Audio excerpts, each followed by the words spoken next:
नमस्कार दोस्तों, आज बात करने वाला हूँ इनकम टैक्स के नए नोटिस के बारे में। शो कोज नोटिस। शो कोज नोटिस देते हैं आपको, जहाँ पे पूछते हैं कि क्यों आपके ऊपर पेनल्टी नहीं लगाया जाए या पेनल्टी का प्रोविज़न नहीं चलाया जाए, या भी जो भी वेरिएंस है उसको डिसअलाउ क्यों ना किया जाए।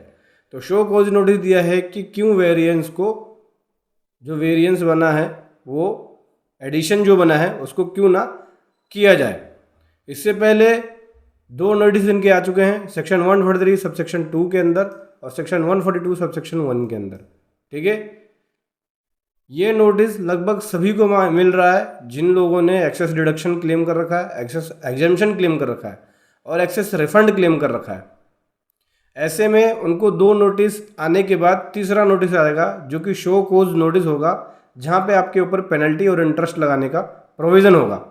और असेसमेंट ईयर 24-25 का अभी चल रहा है, ये 31 मार्च 26 तक चलेगी ये प्रोसीडिंग सबकी। ठीक है, 24-25 की प्रोसीडिंग्स। तो यहाँ बोल रहे हैं कि इस असेसमेंट के दौरान पे एसएससी को नोटिस दिया गया और डॉक्यूमेंट मांगा गया। तो डॉक्यूमेंट में पता चला कि लार्ज एग्जाम्पशन इन्होंने क्लेम कर रखा है 12,94,000 का। सैलरी जो रिसीव करी है 16,66,000 से रिसीव कर रखी है।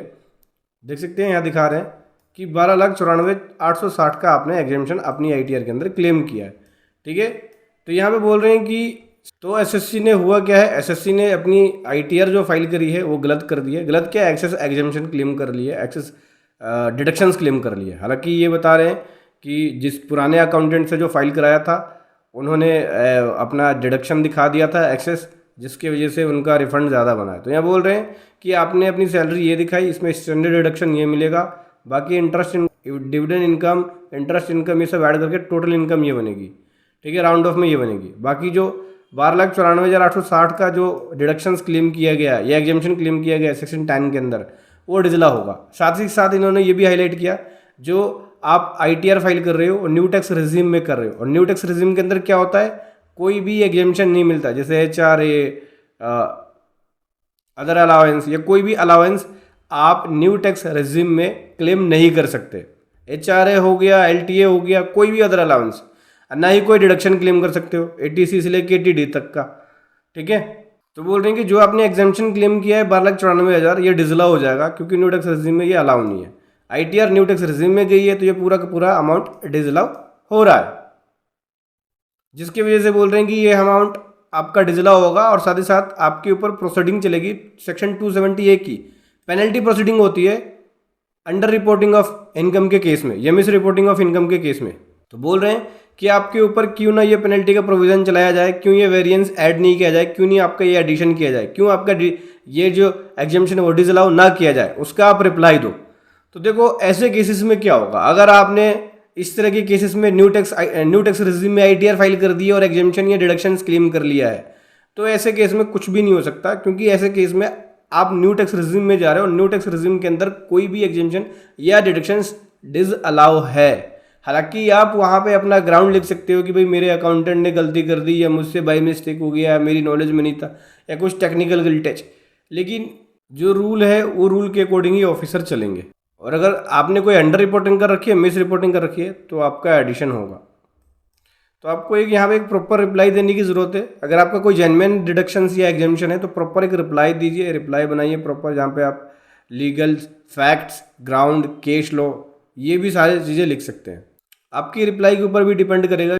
कई मामलों में आपका फैक्ट सही भी हो सकता है, कई मामलों में आपका केस गलत भी हो सकता है। बाकी ये तो प्रोसीडिंग्स के ऊपर डिपेंड करेगा कि ऑफिसर किस हिसाब से प्रोसीडिंग्स करता है। आप चाहे तो हमारी पेड प्रोफेशनल सर्विसेज ले सकते हैं। इस तरह के नोटिस के रिप्लाई का लिंक वीडियो के डिस्क्रिप्शन में मिल जाएगा। आगे से क्या करें, आगे से ध्यान रखो, न्यू टैक्स रिजीम में जा रहे हो, देखो फॉर्म 16 में जो सेलेक्ट किया है आईटीआर में भी वही सिलेक्ट करो। फॉर्म 16 अगर ओल्ड रिजीम में है तो आईटीआर में भी ओल्ड रिजीम में, क्योंकि अब जो नोटिस आ रहा है वो फॉर्म 16 मंगाते हैं।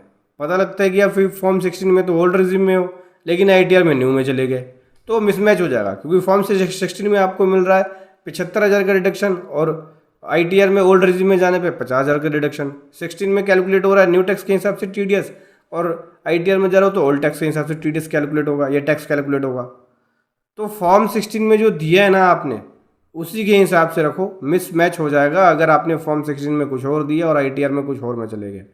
क्योंकि जब भी आपके पास नोटिस आएगा फॉर्म 16 और सैलरी स्लिप को मांगा जाएगा और उससे मैचिंग भी की जाएगी। इसलिए बेस्ट यही है कि फॉर्म 16 में अगर न्यू में है तो न्यू में रहो, ओल्ड में है तो ओल्ड में रहो। वैसे ज़्यादातर जो फॉर्म 16 आ रहे हैं लोग न्यू टैक्स रेजिम में जा रहे हैं। ओल्ड रेजिम में जा रहे हो आप तो एक बार अपना फॉर्म 16 ज़रूर देखो।